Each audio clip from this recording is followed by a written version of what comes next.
Olá, você vai ver nesta edição do Câmara Rio Notícias. Comissão de representação que trata do equilíbrio das finanças do município realiza reunião.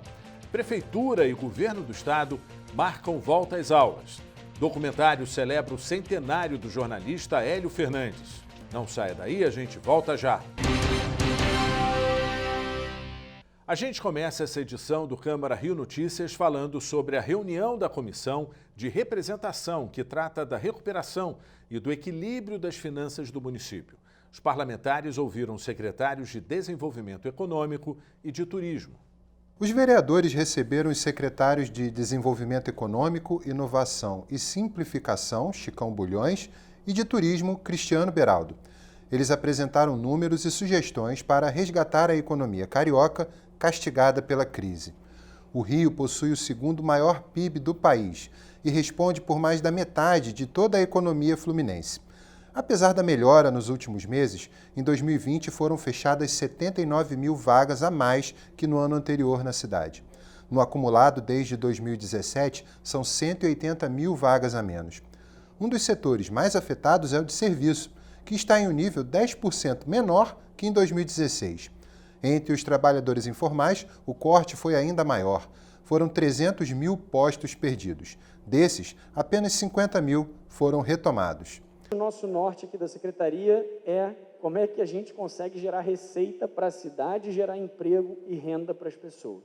E também aliviar um pouco desse cenário difícil que a gente está enfrentando, econômico, né? Principalmente com o fim do auxílio emergencial, pelo menos temporariamente, enquanto isso está sendo debatido em Brasília, o fim de algumas outras normas que, nesse período de pandemia, deram um certo alívio para o setor econômico, como jornadas de trabalho, flexibilização, algumas MPs federais, que acabaram tendo um impacto importante na economia. O fim do auxílio emergencial também é motivo de preocupação para a Prefeitura. Segundo a pasta, 35% dos domicílios no estado receberam a ajuda. O fim do benefício vai representar 5 bilhões de reais a menos na economia local. Para monitorar esse e outros impactos, uma das propostas é criar um indicador de atividade econômica no município. O secretário apresentou um plano de ação com medidas a serem adotadas nos próximos meses. Entre elas estão a regulamentação da Lei de Liberdade Econômica e o estudo de linhas de microcrédito para micro e pequenas empresas. Os vereadores também receberam o secretário municipal de Turismo. Cristiano Beraldo falou sobre os planos para a pasta e medida para reativar um dos setores mais importantes para a economia da cidade. A secretaria pretende fazer o mapeamento dos pontos turísticos e trabalhar em equipe com outros órgãos para melhorar a percepção e a experiência dos turistas. Para criar um fluxo constante de visitantes, uma das saídas é colocar de novo o Rio no cenário internacional. A gente precisa inserir o Rio no jogo internacional do turismo. Uma pessoa que está na França, que está na Rússia, na Indonésia, na África, hoje ela está exposta a inúmeras opções de viagem, de lazer ou de turismo, e de turismo de negócios, e o Rio precisa se colocar. A gente tem que vender o Rio. O Rio se habituou a ser uma cidade que ela é comprada. E quando a gente é comprada, a gente não tem domínio da mensagem, do produto que a gente está passando.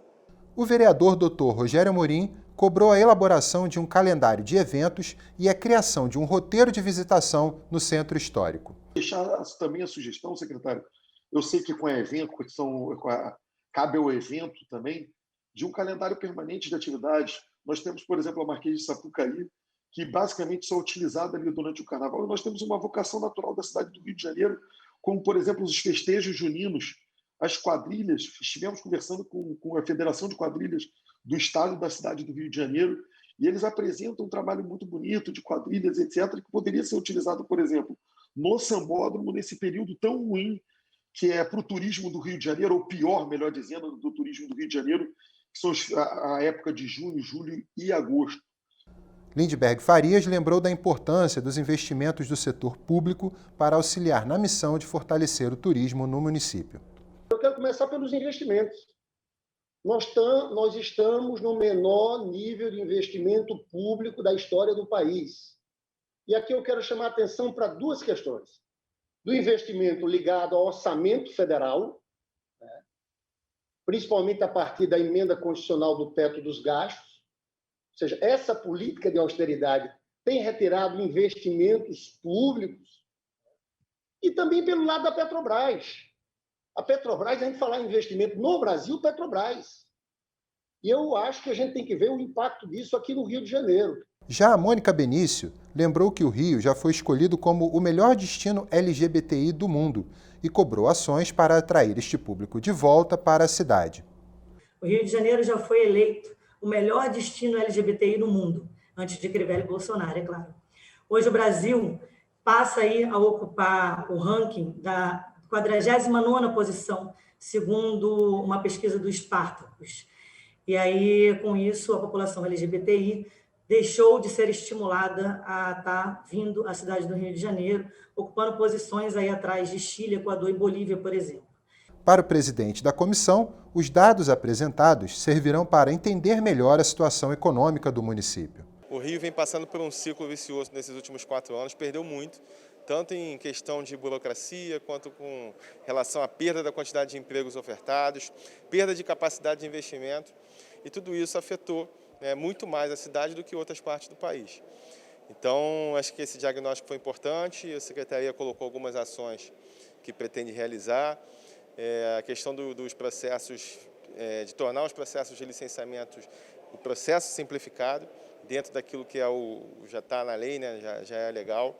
Então, acho que as ideias que a Secretaria passou, realmente, se forem colocadas em prática, vão poder ajudar a cidade a ter um pouquinho mais de capacidade de arrecadação de receita e facilitar a vida do empreendedor.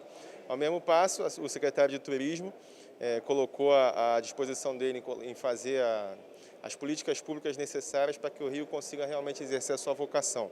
A gente tem uma vocação turística importante, que não está sendo exercida em sua plenitude já há bastante tempo, e o desafio agora é fazer com que o turismo seja uma das molas propulsoras dessa retomada econômica do Rio, e a gente foi muito afetado pela pandemia e o turismo vai ser uma dessas pontes para a gente conseguir retomar a economia. O secretário de Turismo falou da importância do diálogo entre a Prefeitura e a Câmara para a reativação do setor. Para nós isso serve de balizamento, esse diálogo ele é importante que ele seja permanente.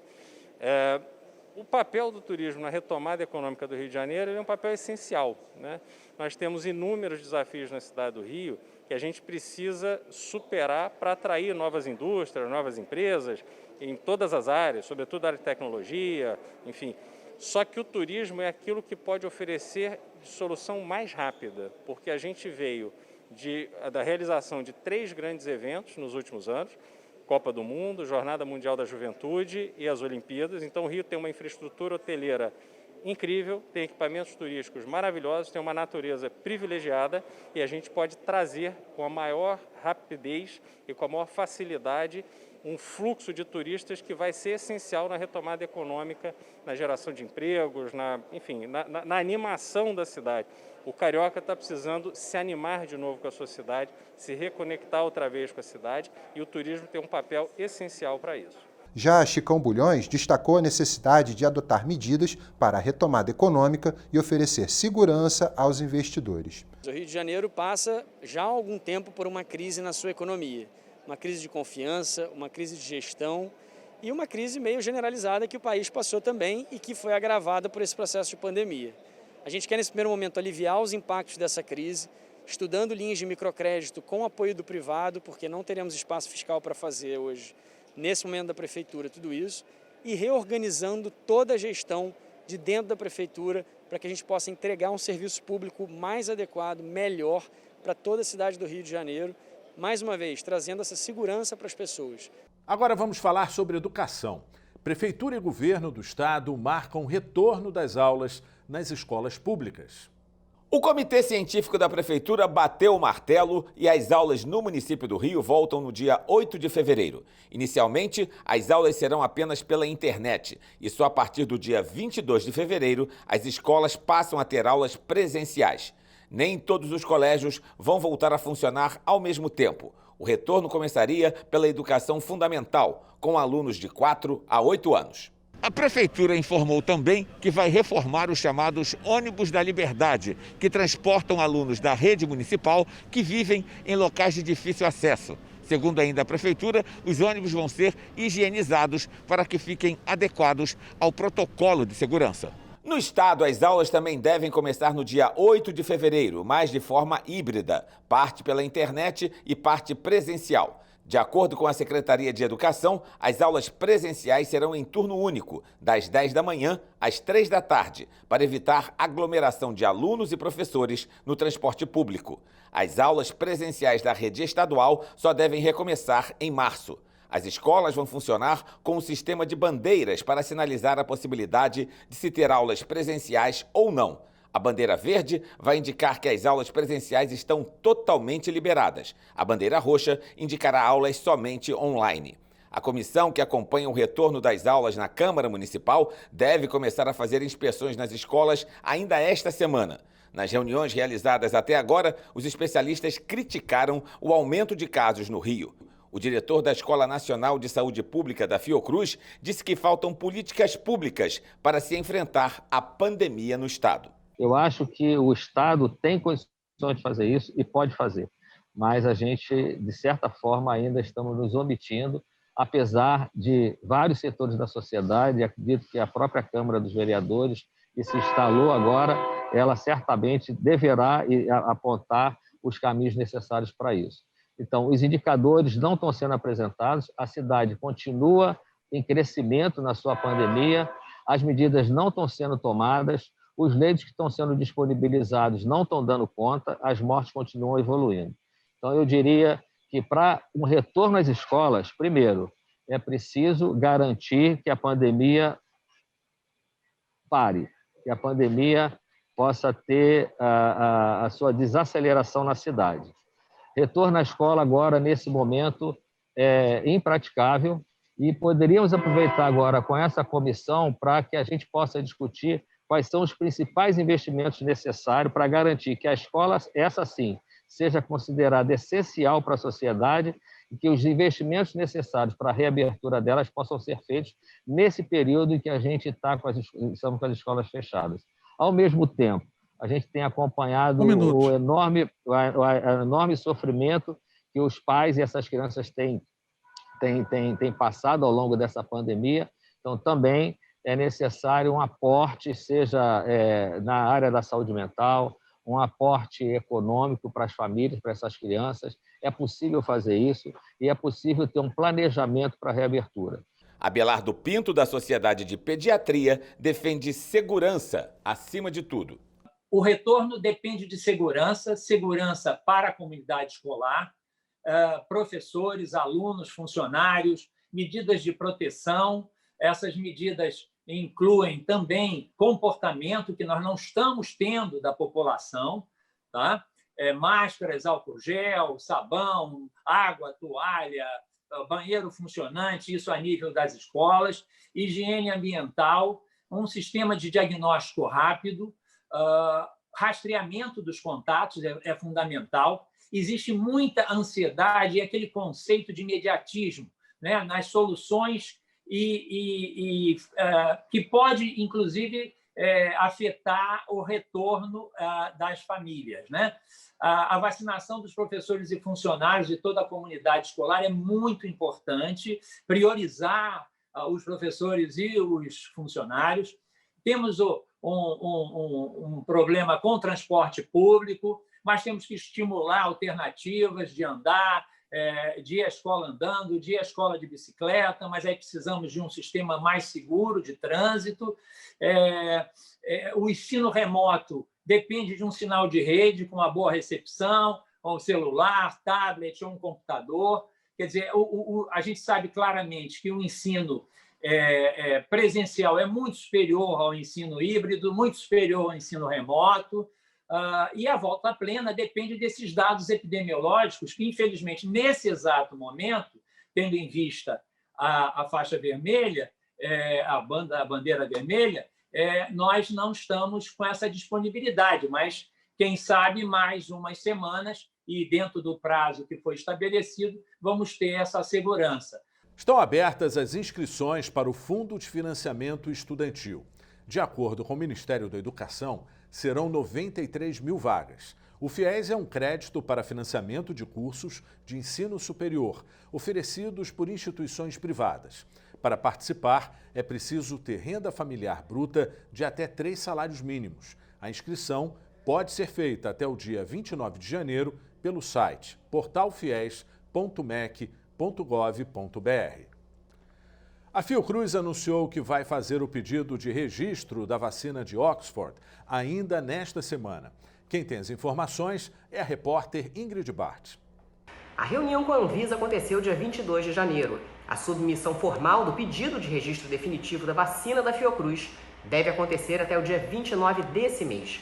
A solicitação desse registro estava inicialmente prevista para o dia 15, mas foi adiada para essa semana, para que os 2 milhões de vacinas importadas do Instituto Serum sejam utilizadas o mais rápido possível para antecipar a vacinação aqui no Brasil. Mas a autorização para uso emergencial é restrita a grupos específicos. E para que toda a população tenha acesso à vacina de Oxford, é necessário, além do pedido de registro definitivo, a chegada dos insumos farmacêuticos. Vale lembrar que toda a produção na Fiocruz será destinada ao Programa Nacional de Imunização do Ministério da Saúde. E você vai assistir no próximo bloco Vida e Obra do centenário jornalista Hélio Fernandes. Vira documentário. O governo brasileiro proibiu a entrada de viajantes vindos da África do Sul. A medida tem como objetivo impedir a chegada de uma nova variante do coronavírus. Quem tem as informações é a repórter Simone Braga. A portaria do governo federal, publicada nesta terça-feira no Diário Oficial da União, proíbe a entrada no Brasil de passageiros vindos da África do Sul. Segundo a portaria, a medida foi tomada para evitar o impacto da nova variante do coronavírus. Os viajantes vindos do Reino Unido continuam impedidos de entrar no país. Com essa medida, ficam proibidos, em caráter temporário, voos internacionais com destino ao Brasil que tenham origem ou passagem pelo Reino Unido e pela África do Sul. Também fica suspensa a autorização de embarque para o Brasil de viajante estrangeiro procedente ou com passagem pelo Reino Unido e pela África do Sul nos últimos 14 dias. O texto foi assinado pelos ministros André Mendonça, da Justiça e Segurança Pública, Walter Braga Neto, da Casa Civil, e Eduardo Pazuello, da Saúde. Demais estrangeiros podem entrar no país por via aérea desde que comprovem por meio de teste PCR que não estão com Covid-19. E lembrando que o exame precisa ter sido realizado 72 horas antes do embarque. A portaria mantém ainda a restrição à entrada de estrangeiros de qualquer nacionalidade por rodovias, outros meios terrestres ou por rios. A Prefeitura fez operação na Pedra do Sal para impedir aglomeração. 2 bares foram multados. A Pedra do Sal, localizada na Saúde, zona portuária, é conhecida pelas rodas de samba que acontecem segundas-feiras à noite. O local foi alvo de críticas do prefeito Eduardo Paes, alegando que os eventos estavam causando aglomerações, além de pessoas não respeitando o uso da máscara. A roda de samba tradicional da Pedra do Sal virou agora às segundas-feiras um baile funk. Não vai mais acontecer na segunda-feira que vem. Já determinei ao secretário Breno que apreenda todas as caixas de som e equipamentos que lá estiverem colocados na próxima segunda-feira, para evitar um baile absurdo que está acontecendo no meio da rua. Na última segunda, 70 agentes em uma operação envolvendo a Secretaria de Ordem Pública, guardas municipais e policiais militares estiveram no local para fiscalizar se havia aglomeração e inibir qualquer tipo de evento na região. Agentes da Vigilância Sanitária também estiveram presentes na Pedra do Sal. Eles interditaram 2 depósitos clandestinos de bebida e multaram 2 restaurantes que serviam clientes em pé e não tinham licenciamento sanitário. Nós estamos promovendo ações de ordenamento urbano e de conscientização aqui nesse local. A Guarda Municipal e a Polícia Militar, assim como os outros órgãos da Prefeitura, chegaram aqui antes de qualquer movimentação do evento, que geralmente acontece aqui nesse local nesse dia, justamente para que a gente possa fazer uma ocupação pacífica e tranquila do espaço, buscando diálogo, buscando a prevenção ao invés da repressão. justamente para que a ação da Prefeitura, que é baseada em inteligência, em dados e evidências, também tenha abertura para o diálogo com as pessoas que precisam sobreviver nesse momento de pandemia. A Prefeitura está fazendo ações diárias, né, para fazerem valer as medidas de proteção à vida, evitando aglomerações, monitorando festas e eventos clandestinos. Estamos atuando 24 horas por dia nesse monitoramento, nessas ações, contando sempre com a colaboração das pessoas. A Prefeitura está fiscalizando, mas pede encarecidamente que as pessoas colaborem com o cumprimento das medidas de proteção à vida, evitando aglomerações e cumprindo as medidas sanitárias. O jornalista Hélio Fernandes completou 100 anos no começo deste mês. Com passagens por grandes veículos, ele tem a sua vida e obra contadas em um documentário. A repórter Mariana Rosadas conversou com Mário Rezende, o autor deste trabalho. Com 2 datas de nascimento, o centenário do jornalista Hélio Fernandes, profissional com passagens por veículos como o Cruzeiro, Diário Carioca e que também foi proprietário da Tribuna da Imprensa até 2018, está sendo comemorado com o lançamento de um documentário na internet. O filme aborda os períodos em que Hélio foi confinado pelo regime militar em Pirassununga e em Fernando de Noronha, teve os direitos políticos cassados, foi preso e detido para interrogatório dezenas de vezes. Mário Rezende é o diretor do documentário e hoje conversa com a gente, começa esclarecendo essa história de 2 datas de nascimento diferentes. De qualquer maneira, são 100 anos que devem ser comemorados. Sem dúvida. 100 anos são comemorados no dia 11 de janeiro, que é a data de nascimento do Hélio Fernandes. Só que ele foi registrado bem depois, quase um ano depois, em 20 de outubro do mesmo ano, né, de 1921. Então, por isso que consta essa data aí, essa divergência na data, mas ele nasceu, de fato, no dia 11 de janeiro. E está lúcido, ativo, né? Precisa mesmo comemorar essa data com pompa e circunstância, como no caso do lançamento do documentário. Exato, é uma coisa assim absolutamente impressionante, a vitalidade, a energia do Hélio, que chega aos 100 anos com uma lucidez, uma vitalidade, uma disposição fantásticas, né? Ele escreve diariamente no Facebook, ele tem uma página no Facebook, ele escreve 2, 3 textos por dia, quase que religiosamente, e são textos muito lúcidos, muito bem articulados, com a mesma visão crítica que ele sempre teve, com um domínio de informações, faz uma análise da vida política brasileira em geral, ele sempre escreve sobre a conjuntura internacional também. Ele faz isso diariamente, de novo, com 100 anos de idade. É realmente impressionante isso. E a história dele se confunde praticamente com a da imprensa nacional, né? Ele é um ícone, um pilar de tudo que a gente tem hoje como jornalismo. Isso, sem dúvida, né? A história do Hélio, de fato, se confunde, né? Coincide com essa trajetória do jornalismo. Inclusive, quando a gente fala da evolução dos jornais impressos, né? Então, o Hélio começou a escrever muito cedo, começou na carreira com 16 anos de idade, como contínuo na revista Cruzeiro, onde trabalhava o irmão dele, o Milor Fernandes, que todo mundo, de alguma forma, conheceu como cartunista, escritor também. O Milor já trabalhava lá, levou o Hélio para trabalhar no Cruzeiro. E daí seguiu uma carreira meteórica, né, no jornalismo, trabalhou em várias publicações, entre elas a revista Manchete, também, que já acabou. E ele foi comprar a revista, o jornal A Tribuna da Imprensa, que era um diário que já tinha alguma penetração no Rio de Janeiro, um jornal sobretudo carioca, né?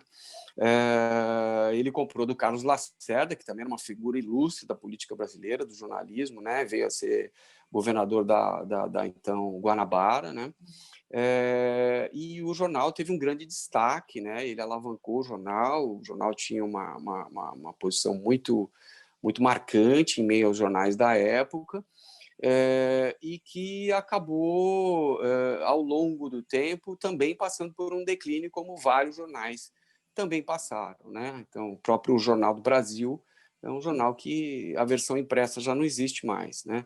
Então, ele viveu todo esse apogeu do jornalismo impresso, diário, em que as pessoas consumiam muito a informação instantânea, que compravam jornais, inclusive à tarde, épocas, períodos em que os jornais tinham versões vespertinas, né? E o Hélio participou muito ativamente disso, e o jornal, como sempre teve uma postura muito combativa, muito resistente ao poder constituído, digamos assim, então ele sempre teve muita dificuldade para administrar do ponto de vista financeiro, né? Não era o forte do Hélio fazer isso. E o jornal acabou entrando em declínio e acabou deixando de circular, durou um tempo na internet, mas acabou, né? Então a carreira do Hélio, de alguma forma, também, né, está aí construída nesse relevo, nesse cenário da evolução dos jornais impressos, que deram espaço à internet, foram perdendo muito esse espaço, e hoje, felizmente, o Hélio acabou encontrando esse espaço no Facebook, né? Então, isso é muito interessante, ver que ele continua ali muito ativo, escrevendo, embora não como um dono de jornal, mas com a mesma postura combativa que ele sempre teve, né? Na internet agora. Incrível. Agora, o documentário aborda, inclusive, um período em que ele ficou confinado em Pirassununga, sua cidade natal. Acredito, então, que você tenha ouvido muitas histórias sobre esse período e, na primeira oportunidade, quis elaborar isso e mostrar para mais gente. Exatamente. Eu nasci em Pirassununga, eu tinha 5 anos de idade em 1967, quando o Hélio ficou confinado lá. Eu sempre tive uma ideia de escrever, de produzir algum conteúdo que fosse relativo a esse período da ditadura militar, na cidade especificamente, porque lá existem 2 bases, uma da aeronáutica e uma do exército. Então, embora seja uma cidade muito pacata, muito pequena, na época 67 devia ter algo em torno de 40, 45 mil habitantes, então era uma cidade muito tranquila, mas que, de alguma forma, desempenhou um papel durante a ditadura, né? Então, os militares estavam sempre muito presentes nas ruas, e essas unidades das Forças Armadas acabaram recebendo também alguns presos políticos, né? Consta que o Gilberto Gil mesmo chegou a ser enviado para essa unidade da FAB lá em Pirassununga e passou um tempo lá, curto. Isso, se não me engano, por volta de 1968, acho que antes do exílio do Gil. Então, isso sempre passou pela minha cabeça, sempre teve no meu radar de produzir alguma coisa. E quando eu soube a história do Hélio, da passagem dele, imediatamente isso acendeu uma luz. Falei, não, isso merece ser contado como um documentário, que é a minha especialidade, né, como produtor de audiovisual, como jornalista de televisão, que eu sempre fui. E o Câmara Rio Notícias de hoje fica por aqui. Acompanhe a nossa programação nas redes sociais. A Rio TV Câmara está no YouTube, no Facebook, no Instagram e também no Twitter. Obrigado pela companhia.